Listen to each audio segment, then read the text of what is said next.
China has emerged as one of the 21st century's most consequential nations, making it more important than ever to understand how the country is governed. Welcome to Pekingology, the podcast that unpacks China's evolving political system. I'm Jude Blanchette, the Freeman Chair in China Studies at CSIS, and this week I'm joined by Jake Stokes, a senior fellow with the Indo-Pacific Security Program at the Center for a New American Security.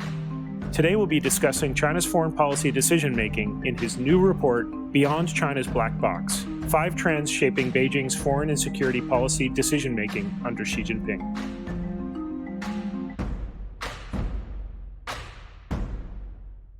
Jake, thanks for joining the podcast. It's great to join you, Jude. I'm a longtime listener and fan of the show. First question, as always, is a little bit about yourself. I'm curious, in particular, how did you get on the track of studying China, Indo-Pacific security more broadly? Yeah, so I came to be focused on China from the perspective of studying U.S. foreign policy and grand strategy. So I found that many experts on China got in the field because they had family ties or an interest in Chinese history, language, and culture. Those are all critically important, but they're not really how I got into studying the country. Instead, when I came to Washington about 15 years ago, nearly everyone in the foreign policy and national security communities was focused on the greater Middle East and the war on terrorism. And as I looked out at the geopolitical landscape, particularly the trajectory of American power relative to other countries, it seemed obvious to me that China would be the next defining challenge for American foreign policy. And that's become conventional wisdom now, and rightly so. But as you'll remember, Jude, it really wasn't at the time. So I decided to specialize in China's foreign and security policy whenever and however I could, recognizing that's a complex country and analyzing it effectively would require diving deep. So then over the course of my career, I've had the privilege of working both in the think tank community and in the US government in both the executive and legislative branches, including for a time at the White House during the Obama-Biden administration. And I think over the course of my career, I've really tried to integrate analysis with policymaking and execution. And by doing each at different times, I think I'm a little bit better at both than I would otherwise be, mainly because good policy demands a solid analytical base, and then analysis is enriched by firsthand understanding of the practical demands of policymaking and implementation. I say that in part because I think it informs some of the views I bring to this paper, in fact. So the name of this really great report, which we're recording this on April 29th, so I think technically it's not live yet, but will be any day. So the name of this is Beyond China's Black Box.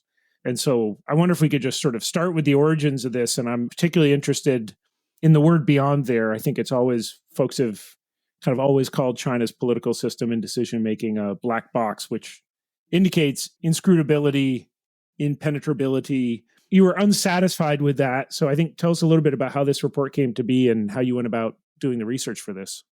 Yeah, so this report really came about, as you mentioned, as a response to an analytical frustration of mine. So we'd heard for years that decision-making in Beijing was this black box about which we knew almost nothing. It's become almost kind of a throwaway line. And of course, the system is opaque. There's no denying that. But I thought that we do know some things about the system, and we know that Xi Jinping has made some pretty significant changes. So the proposition of the paper is really that it's possible to develop a better understanding of the people, the institutions, the processes, and the pressures that go into making China's policies towards the world. In essence, we can fill in more of the mosaic, even as we recognize that we still won't have all the pieces. So that's where the report's title and kind of main idea comes from, Beyond China's Black Box. How do you see this situating into the larger debate and discussion going on about making sense for China's decision-making? Are you sort of throwing down a gauntlet on this, or are you asking questions that you think further work needs to be done on, or a bit of both? Yeah, I really see this as trying to start a conversation on these issues and trying to, if not throw down a gauntlet, put down an initial set of ideas that I hope the community of China watchers can build on and expand on. It doesn't claim to be definitive, but I try to put forward a relatively coherent framework for how we can think about what's driving Chinese decision-making. So the idea was really to try to come up with something that had a lot of explanatory power. And that's where I lay out these 5 trends that I'm sure we'll talk about a little bit later to say these are the big macro pressures internal to the system that are driving a lot of the things we're seeing as far as China's relationship with the world. I'm just going to very briefly list all of the trends, which subsequent in the conversation, I'm going to ask you to unpack them. But I'm just going to list them here because my question is going to be, how did you get to these 5? Were there others that were on the cusp that you had to get rid of? 5 is a nice, neat number, but just curious how you got to these. So trend number 1 is personalization of the system around Xi Jinping. Trend number 2, empowering the party over the state.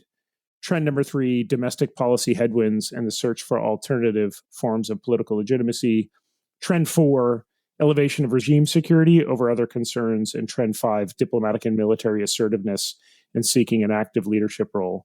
Some of these strike me, you could also call these choice number 1, choice number 2, because, of course, some of these, like the personalization or the empowerment of the party, are not passive trends, but are very much active choices the leadership has made, whereas some, like the headwinds, certainly feel trendy. But tell me about how you got to these 5. And again, be curious to hear if there were sort of others that were close contenders that you dropped, and if so, why? Yeah, so I think in coming up with any sort of political framework for a paper or report like this, there are always a number of ways you could categorize the issues.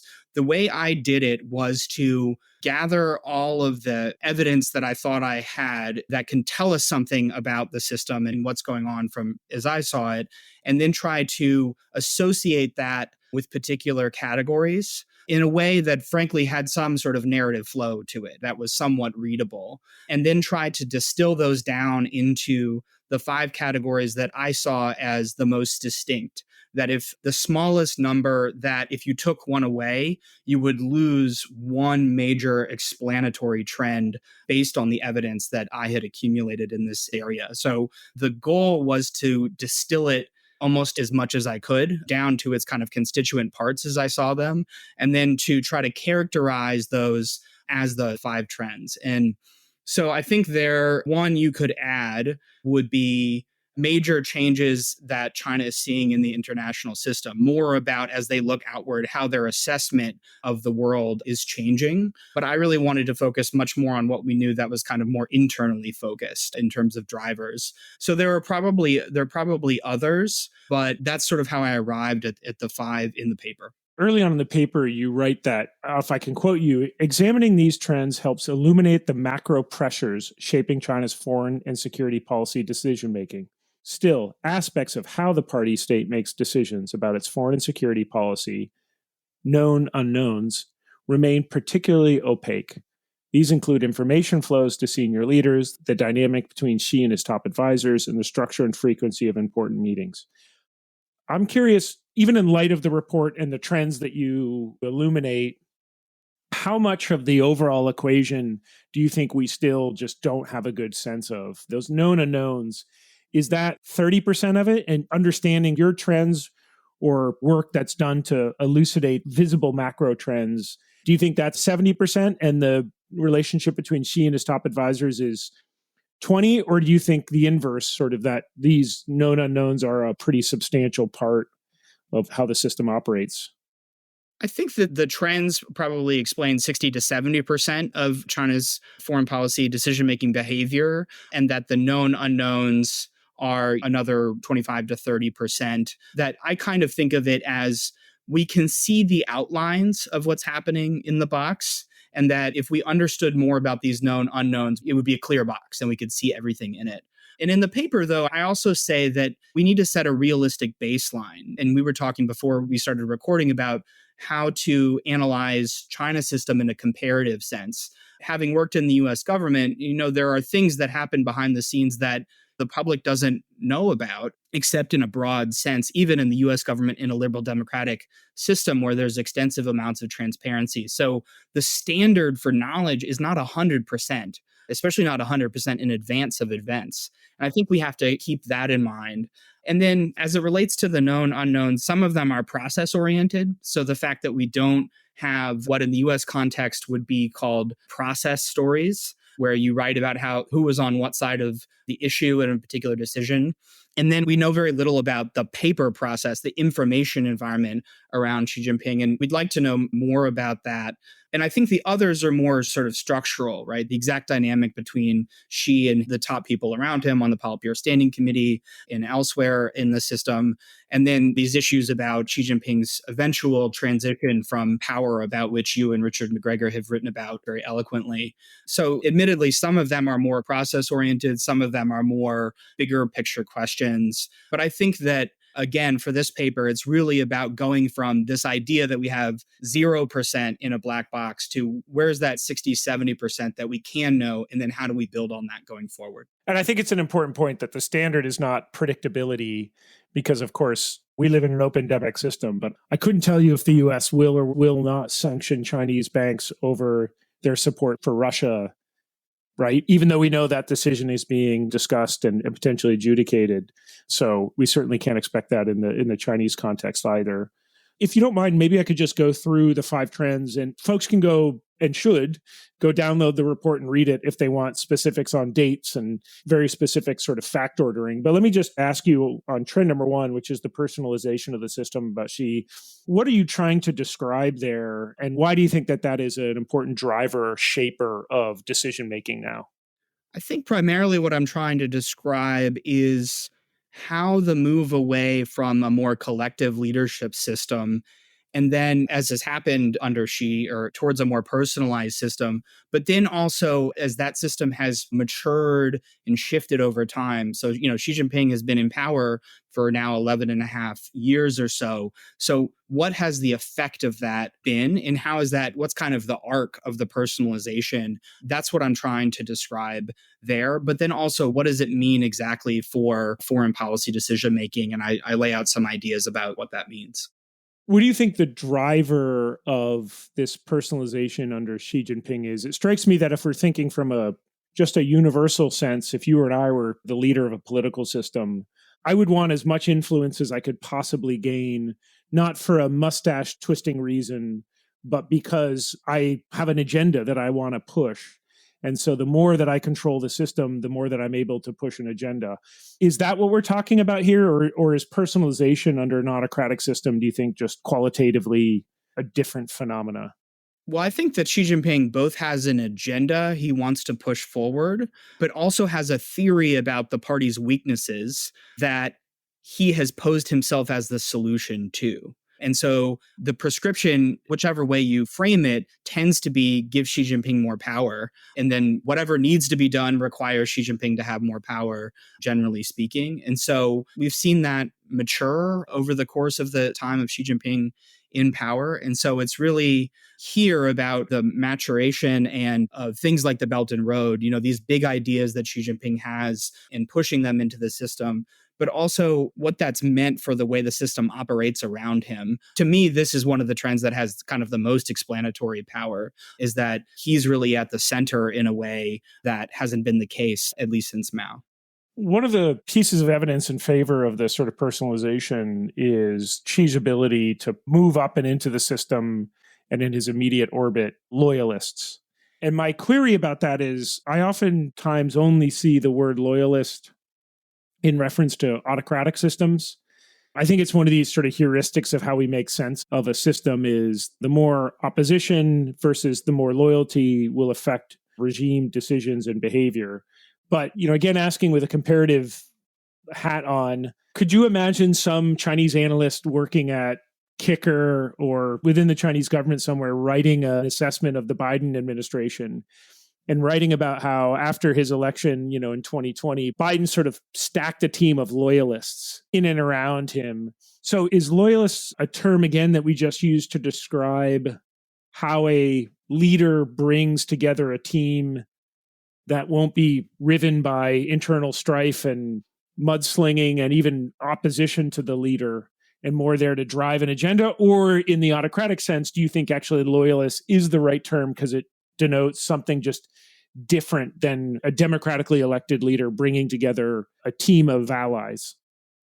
I think the comparative lens is really important here. So, as a counterpoint, in the American system, we have this idea about a team of rivals that you could bring in a group that had kind of different ideas and agendas and then have them debate each other and kind of pull the best ideas out and then try to implement those. But that then sometimes those get riven internally with strife and disputes. I think that this is much more a group that all have the same political agenda. And I define and think of loyalists as people who both believe in and whose professional, and sometimes in the Chinese case, even personal fate is tied to the Xi Jinping political project, that they don't really have any other reason to be there or justification to be there except that Xi Jinping put them there. And that's what I think of as loyalist. And I think somewhat similar, I would describe, I worked on Vice President Biden's national security staff some time ago.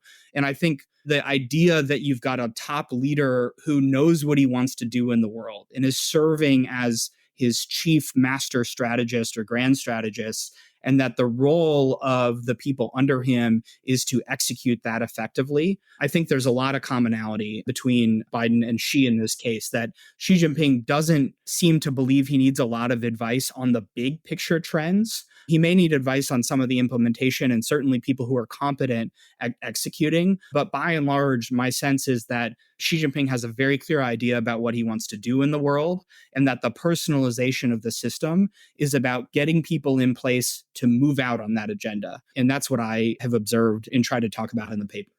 Trend number 2, empowering the party over the state. The obvious initial query is, I think for folks who don't follow this incredibly closely, is, wait a minute, isn't the Communist Party, and hasn't it been large and in charge?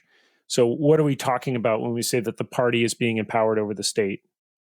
Yeah, so there's been this broad trend in the post-Mao era. There was a trend where essentially technocratic functions were taken over by the state, where the party kind of dealt with high politics and super politically sensitive issues, but by and large farmed out the rest of government activities to the state in that hyphenated party state idea that we have.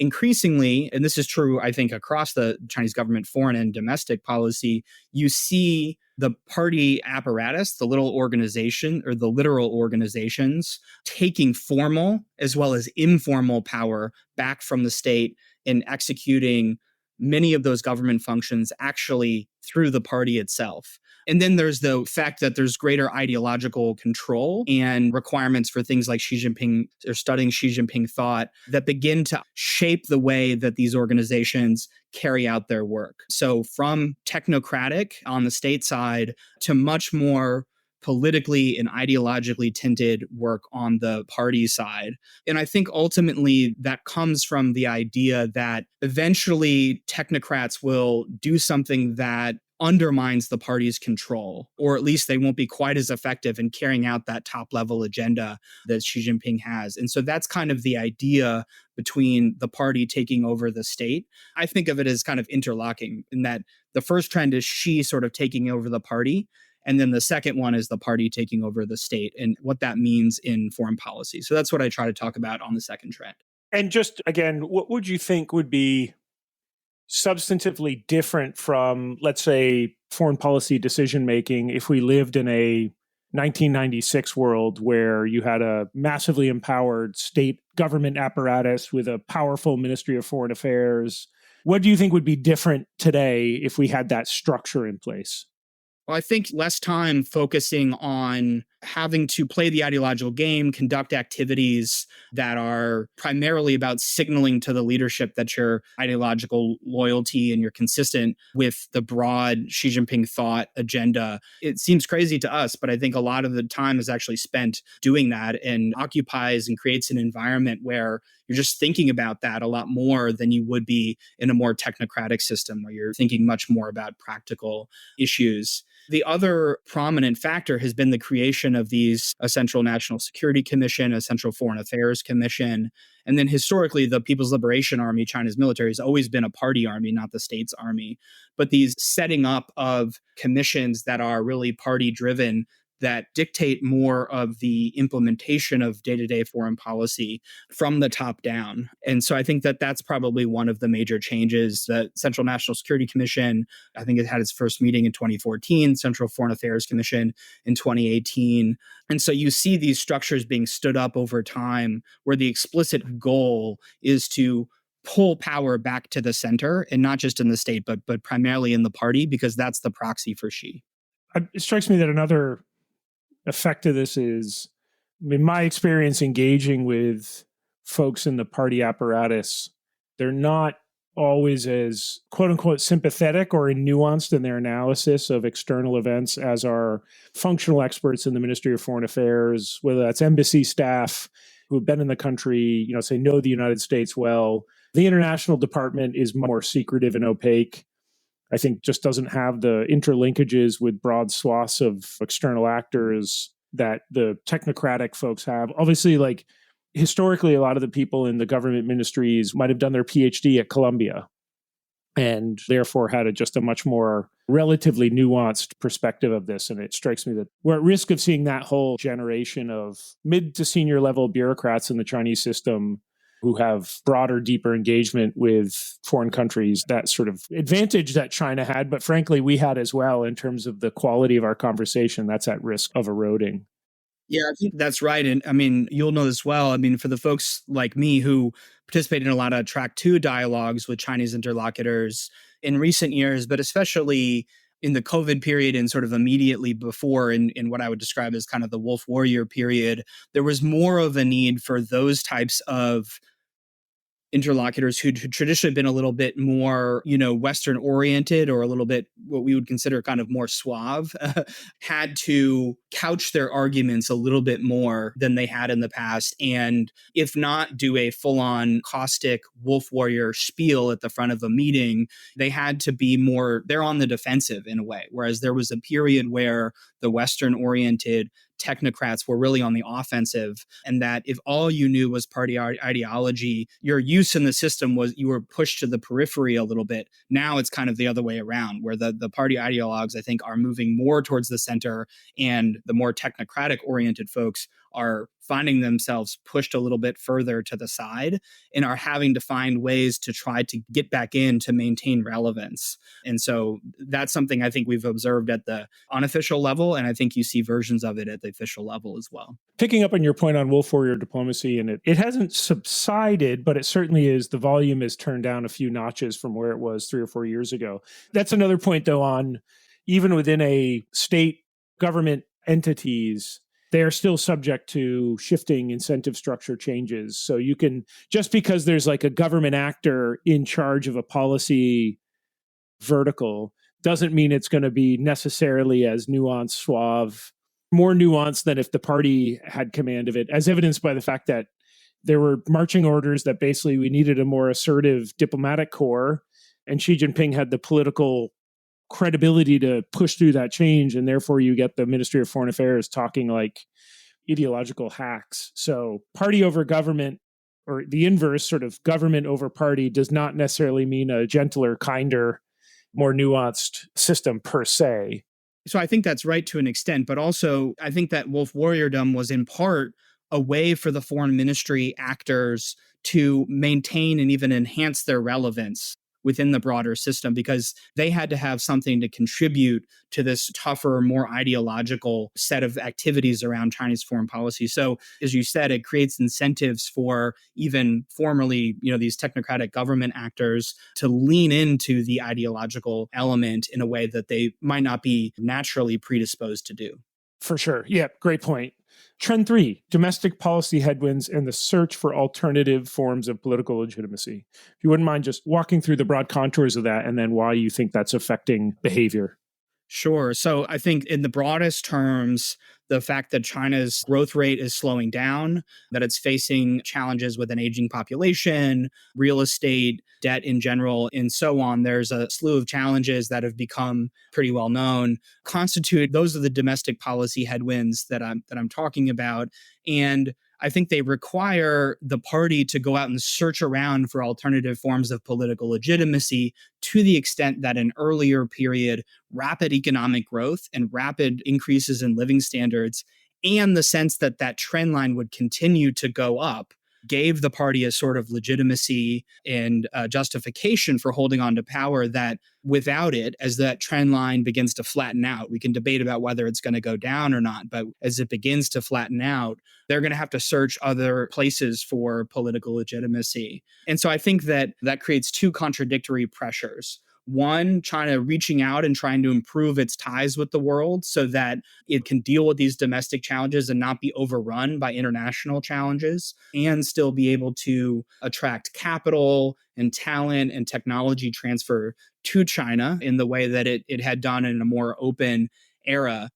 But also because it's much more on the defensive about its model, there's an assertive and even aggressive form of nationalism that comes out where you have to be more defensive about the model as it's sputtering, right? That you have to make the case for why it works rather than the case being sort of self-evident and self-selling, if you will. So I think it really dents the power and influence that China gained through its rapid rise and also its role as a massive market. So you have to go out there again and make the case for not just China, but the CCP party state system and make it abroad, but also as a way of speaking to domestic audiences. And so I think that this trend is important because it creates this very contradictory set of impulses that China is grappling with in real time, and where you see Xi Jinping reaching out to the United States, but also Europe and elsewhere at the same time that you still have intense security competition with all of those countries and entities around the world, and that those things are sitting together in a way that's kind of uniquely uncomfortable.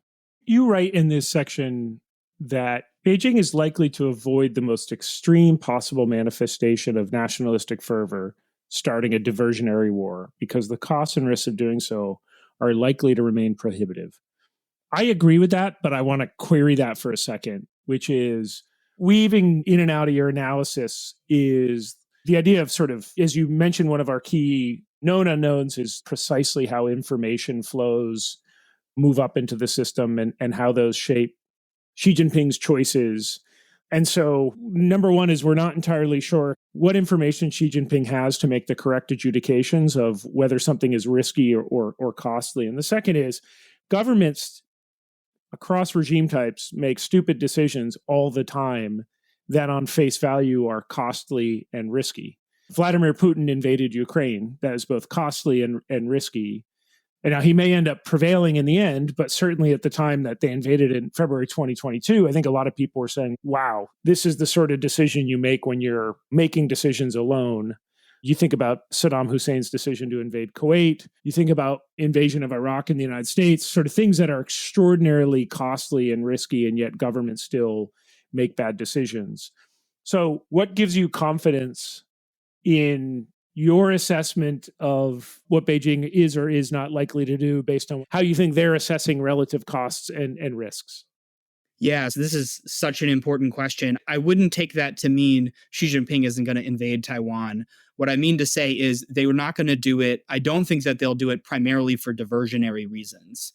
In other words, just sit back someday and say, hey, we need to create a rally around the flag effect. So let's go have an adventure across the strait. That the calculations in the cross-strait security environment are much more about the political trajectory on both sides of the strait, the military balance between China and Taiwan in those sets of issues. So it's not to say that Xi Jinping won't invade Taiwan, but my sense here is that Xi Jinping is very focused on control. And to the extent that a domestic slowdown at home imperils his control, for him to then gamble on some sort of aggression towards Taiwan simply to boost his standing at home, that if he has all the information, that probably won't add up. I think you can layer on top of that the analytical factor of does he have the right information? Is he being given a realistic assessment by his military leadership? Does he understand what's going on in Taiwan? But I think if you presume he has all the information,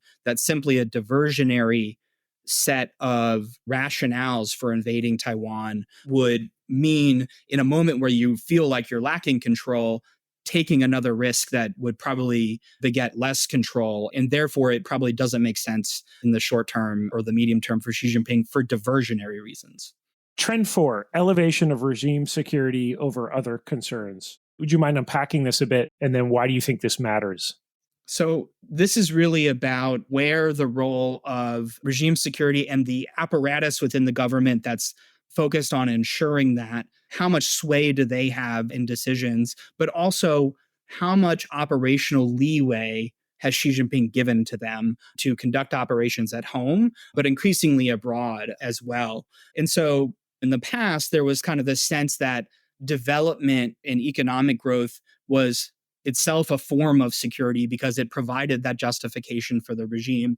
Now, Xi Jinping, who sees a world rife with ideological threats, has put security on par with development. And so I think that in the broadest sense, that's what's going on. I have some of the details in the paper, but I think that this has a few effects. One is that it makes foreigners coming to China and trying to interact with the government, but also the private sector and the civilian sector, the experience of that much more tinged by the security state than it had been in earlier eras, especially the reform and opening era. And so even something as simple as the number of think tankers that are willing to go to China. And, there was a story, I think, in the FT this week about Japanese academics who were concerned about going to China as well. So just the idea that domestically interacting with China has become more tinged by security factors.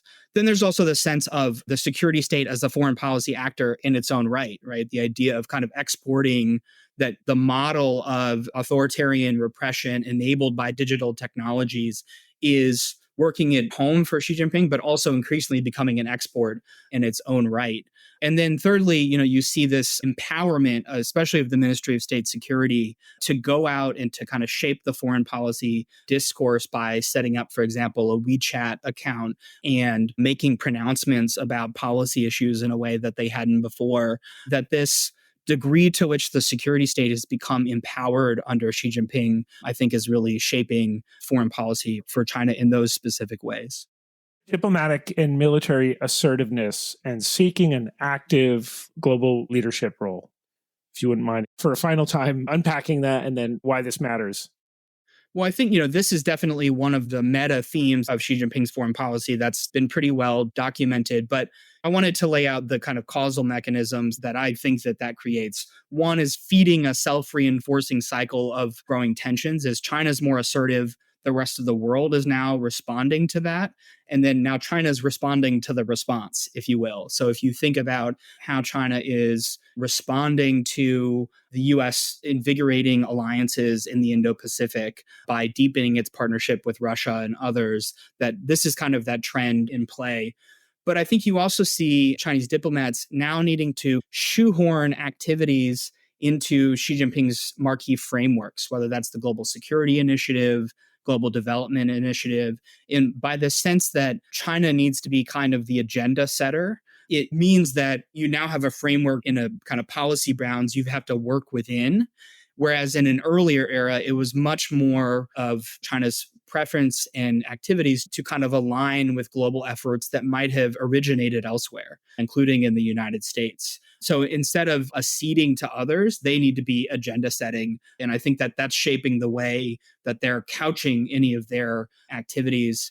And then also just broadly, you're seeing a willingness to partner with, in a deeper way, with states like Russia, but also Iran to a certain extent. It's a very complicated case, North Korea, in others, in sort of a counter coalition in a way that increasingly China doesn't have allies. It traditionally rejects them as a security tool, but it has partnerships, including with Russia, that they say are actually better than alliances in certain cases.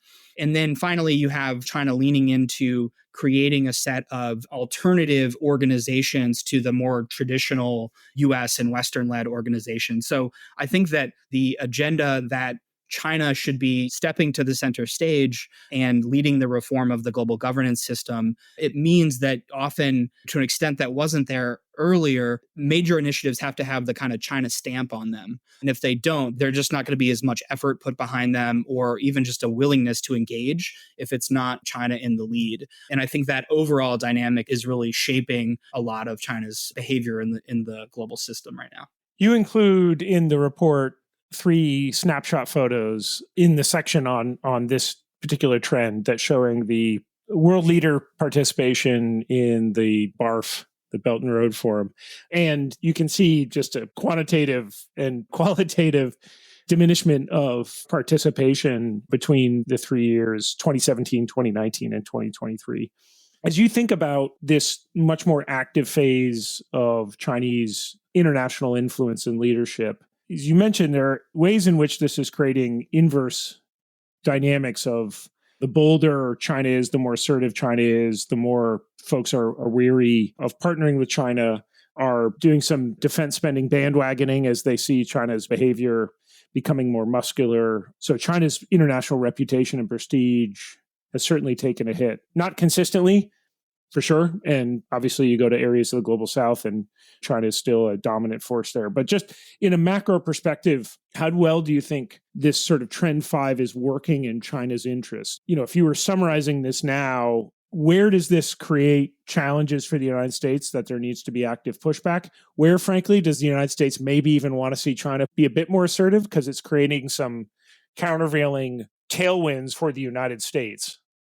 Yeah, I think for a long time there was this debate in the United States about, China just wants a seat at the table. And the question of does China want a seat at the table was foregrounded, and what was backgrounded was once they get to the table, what will be on the menu, right? What will they want once they get there? What's their normative agenda? And I think in the last few years, we've seen part of that trend is China, once they finally got a seat at the table, or in some cases built their own table, they're bringing a set of things to the table and a normative agenda that is much more at odds with Western liberal democracies, but also some of the basic rules, what we would like to think are the basic rules of the international system about how to resolve territorial disputes in those kinds of issues, particularly.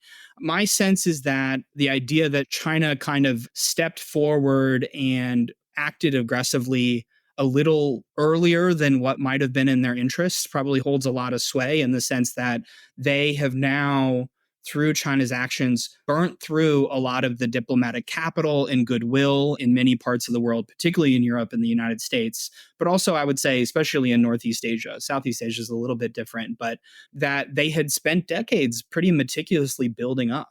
And so now they have to deal with a coalition of liberal democracies, including the beating heart of the kind of technological power in the world, and in many cases, military and economic power, that is now much more focused on balancing China.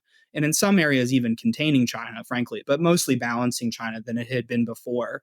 And it's not clear to me what China has gotten for that, given that they've paid this price of burning up all this goodwill. And so I'm not sure how that advantages China's interests, other than they have gotten to be more assertive and they have the reputational benefits that come from asserting your power. And if you're the leader, there is an ego element and an honor element to it. And I think that Xi Jinping has sought out some status and some honor that comes from, in his own framework, that comes from being a major power. But I do think they've paid a pretty significant price for it, and that they are not isolated, but they're facing a much stronger environment ready to counterbalance their ambitions in a way that, frankly, they just weren't in the early 2000s.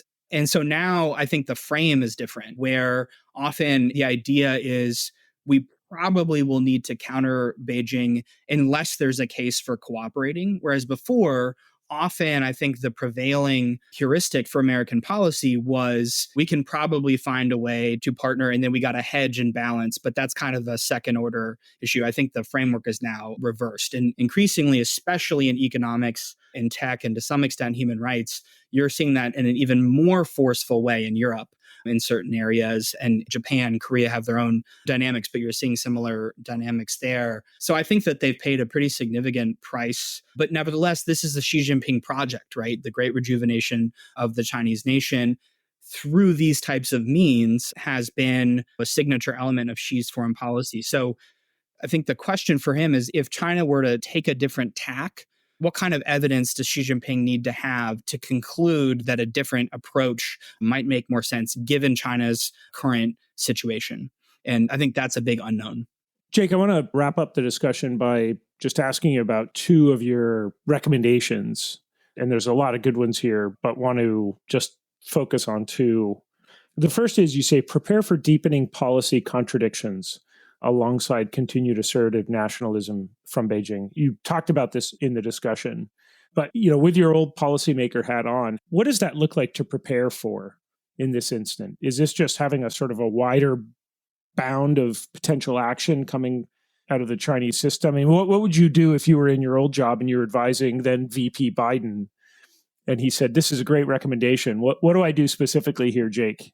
Yeah, I think some of it is analytical in the sense that when you see actions that appear contradictory, the analysis is that they are inherently contradictory, not that you're missing another piece that makes them coherent. It's actually that the contradictory nature of this is built in.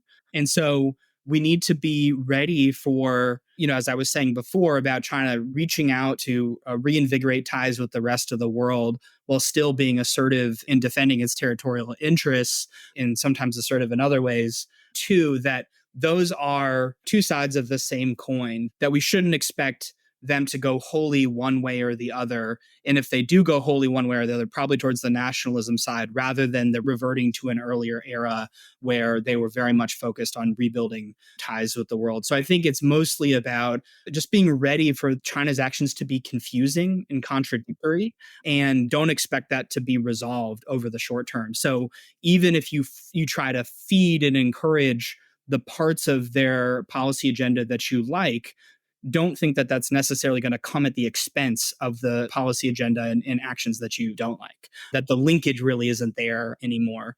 But also what Xi Jinping has sought to do by consolidating power around himself and creating what he talks about as top-level design, ostensibly that's about improving the coherence and the coordination of Chinese policy, right? But what it's often done is mean that they don't have a robust interagency process to come up with a coherent policy. Rather, it's about kind of having two contradictory slogans and sloganeering that just have to live in tension with one another. So I think that that's, again, a contradiction of they've done all these things that are ostensibly about making the system more coordinated, but there's still all these contradictory actions. And that's going to be the case going forward. And it may even get worse as Xi Jinping ages, if he retreats further into an information bubble, that having to hash out those tensions of what this means in the real world, there'll be less of a need to do that. And so we'll see more contradictions. Final one is prioritize direct diplomatic interactions with Xi Jinping. Why is that going to become more important? Well, for one, just the basic idea that he's at the center now. And so you can deal with other people in the system, but there's kind of going to be no substitute for dealing with Xi Jinping directly, because what comes out of his mouth is by definition authoritative. And so just in terms of really understanding what China's policies are and where they're going, getting a read on the man himself, that's quite important. But also from the policy perspective of Washington and our allies and partners, if our working theory is that Xi Jinping has some sort of information bubble or at least filter around him, the only surefire way to get through that is to speak to him directly and to share information with him directly. And, where need be, signal on a range of issues, including red lines, to him directly. But also Xi Jinping needs this too on some level. So the critique would be that we're just kind of paying for the privilege of talking to Xi Jinping. I think we can get meetings with Xi Jinping and have this continual process even while we take competitive and even rivalrous actions vis-a-vis China. That's a tension that we kind of have to live with, that there's a temptation in American policy to go into full-on confrontation in a way where we consider any meetings that we would do with Xi Jinping as some sort of concession on our part. And the policy guidance here is to say that's unwise. We're much better off, our interests are much better off continuing to be in dialogue with them, even and especially in areas where we disagree. And the fact of diplomacy is itself a policy tool that doesn't come at the cost of other policy tools. And just the nature of the system is such that it's very valuable for us to speak directly into it. Well, Jake, this is a great conversation, but more importantly, this is a great piece of work that you've put out. Again, the title is Beyond China's Black Box, 5 Trends Shaping Beijing's Foreign and Security Policy Decision-Making under Xi Jinping. Certainly by the time this podcast is out, this report will be out and is very much worth the time of folks going to the CNAS website and downloading it. So, Jake, thanks for your time today, and really congratulations on this really excellent report. Thank you. Thanks for having me.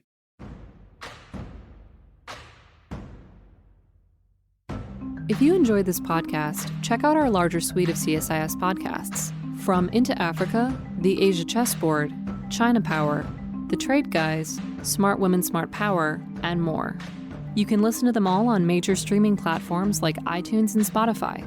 Visit csis.org/podcasts to see our full catalog